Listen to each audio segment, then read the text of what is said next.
তুমি এটা কেন করলা? ঈশান, আমি তোমাকে বারবার বলছি বাবার সামনে রাগটা একটু কন্ট্রোল করে ভদ্রভাবে কথা বলতে। আমার জন্য এতটুকু করতে পারলে না? আমি বাবাকে অনেক কষ্ট করে ম্যানেজ করছি।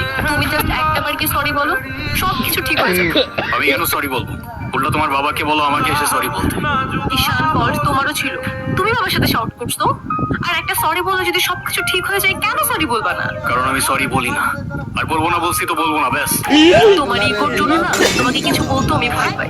সেদিন তুষার সাথে যা করছো, তারপর থেকে তোমাকে কোনো কিছু বলার সাহস পর্যন্ত আমি পাই না। এরকম চলতে থাকলে দেখবে একদিন আমি চলে যাবো। তো যাও না, তোমাদের আর কেউ আটকে রাখে নাই। রাখছি, আমি আটকে রাখছি। ঈশান, প্লিজ একটু বোঝার চেষ্টা করো। তুমি আমার কাছে কি একটাবার সরি বললে সব ঠিক হয়ে যাবে। আরে আমি সরি বলবো না ভাই, বলবো না আমি সরি। এটাই কি তোমার শেষ ডিসিশন? এখন কি তোমার পেপারে সাইন করে বলতে হবে নাকি? ঈশান, আমি যদি আজকে ঘর থেকে চলে যাই, হয়তো আর কোনোদিন ফিরে আসবো না। আমি তো যাও না।